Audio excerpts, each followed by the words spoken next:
Are we still in a seller's market? And how can prices continue to climb? And if they keep going up, how is this different than the bubble we experienced just before the recession? Now, these are all valid questions and concerns. Hi, I'm Megan Haynes with the Heart to Home team at Realty One Group. Let's answer these questions and talk about what's going on in the Arizona housing market. First, we should discuss the difference between the prices going up prior to the recession and what is causing prices to rise now. I'll make it short and sweet. Then homes went up because of bad lending practices, and now home prices are going up because of supply versus demand. It's basic economics. When an item is scarce, it has more value.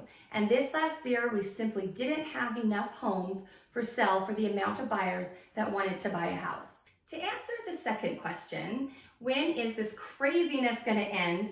Now, I'm sure many of you who want to buy a house are watching for the forbearances to foreclose and hoping that this would fill our supply gap.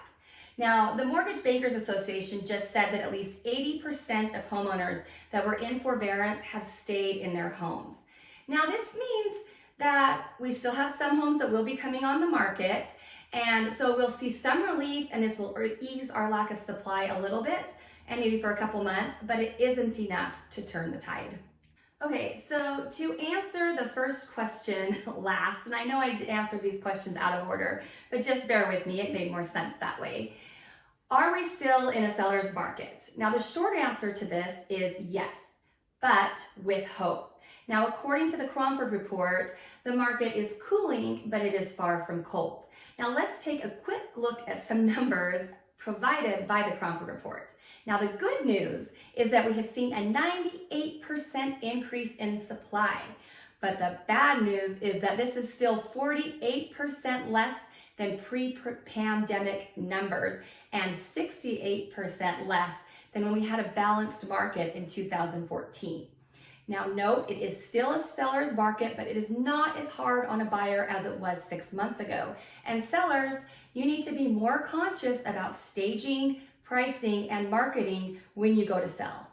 Still, we are moving in the right direction towards a more balanced market, which is what we really all want. So let's talk about how this increase in supply has affected our market and what that means for buyers and for sellers.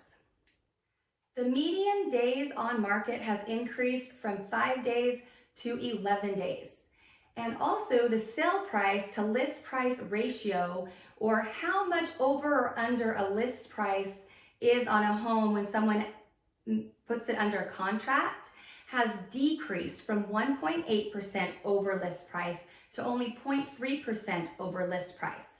And now sales over the asking price has also decreased from 60% of all listed homes selling for more than they were asking to only 47% of listed homes selling for more than they are asking. Now, while you are still hearing stories of homes selling for crazy amounts over asking, that is not the case on every house. This means that while some are selling for over asking, there are quite a few that are selling for asking price or less. Now, more than ever, sellers, it is important that you price your home correctly, and this can actually net you more overall in the end. But that discussion on how we get you more money for your house is a whole nother video, so we're gonna move on. The good news for buyers is the median amount over list has decreased from $20,000 over asking price to $11,000 over asking price. Now, this is actually great news for buyers if you've been finding that coming up with the cash to cover an appraisal gap has been hurting your offers. It'll make it a lot easier. But all in all, it's still a great time to be a seller, and it's also a little bit of relief for the buyers. So if you have any questions about how this affects your situation and whether you want to buy or sell a house and if it's the right time for you, please contact us anytime. We are always happy to help and here to be of service to you. From our heart to your home, have a great day.